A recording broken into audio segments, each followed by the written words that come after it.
আমি মোহাম্মদ আলামিন, আলামিন এমকে টিভি 4 থেকে আপনাদেরকে জানাই স্বাগতম। তো আজকে যে বিষয়টা নিয়ে আসলাম, বিষয়টা হচ্ছে দুবাই থেকে এক ভাই কমেন্ট করছেন যে R22 গ্যাস কোন পাইপ দিয়া দিবেন, মোটা দিয়া না চিকন দিয়া। আমি যেভাবে বলবো আপনি শুনেন।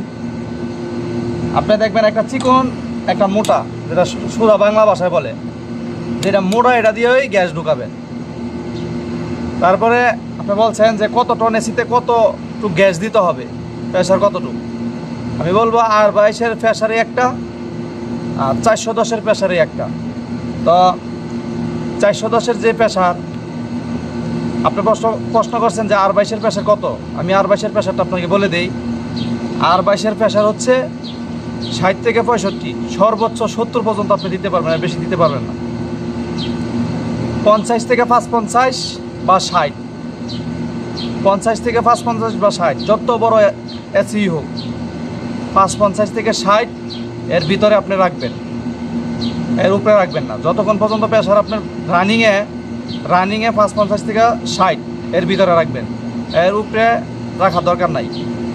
R22 গ্যাসের প্রেশারটা একটু কম, কিন্তু 410-এর প্রেশারটা বেশি। নেক্সট ভিডিওতে আমি আপনাদেরকে 410-এর কথা বলবো। তো আজকে যে বিষয়টা নিয়ে আসলাম, বিষয়টা হচ্ছে এই যে একটা মোকাইফ দেখান। এই মোকাইফটা চলে না, এটা হচ্ছে একটা আউটডোরের ওয়ারিং যে কোনো কারণে জইলা গেছে, তার জন্য এই জিনিসটা চলতেছে না। এখন আমি আপনাদেরকে দেখাবো যে এটা কী সমস্যা হয়েছে। দেখা যায় যে এটার কী সমস্যা হয়েছে, আমি এটাই আপনাদেরকে দেখাবো।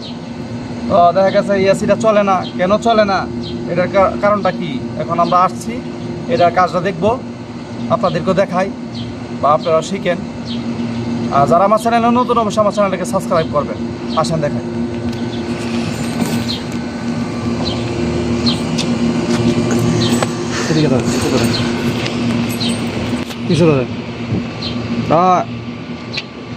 এখানে সমস্যাটা হচ্ছে আপনার যে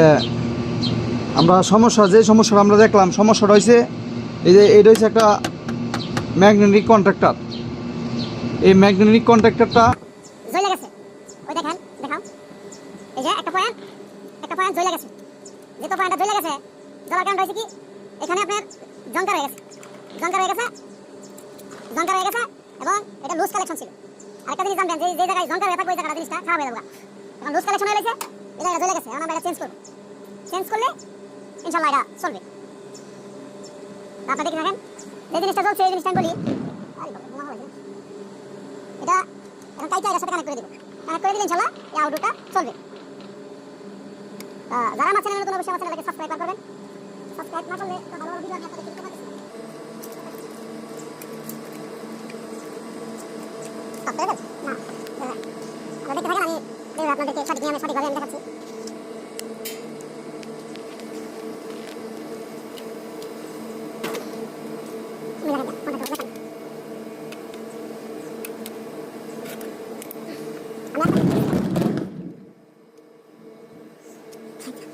একটা জিনিস বুঝবেন যে এখানে যদি আপনার ক্লিপ খুলে যায়, তাহলে আপনি এভাবে ডাইরেক্ট লাগাই দিতে পারবেন, সমস্যা হবে, এভাবে ডাইরেক্ট লাগাই দিতে পারবেন।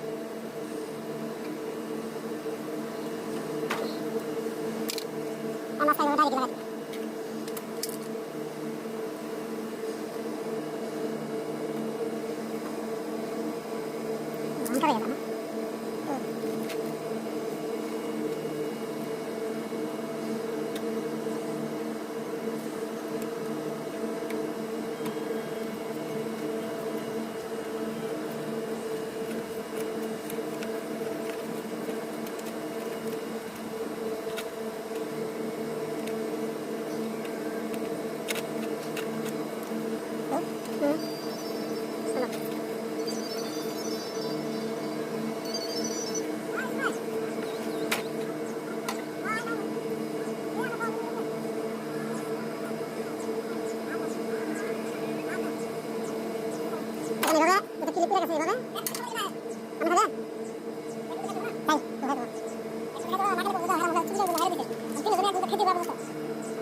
লঙ্কা ভেজে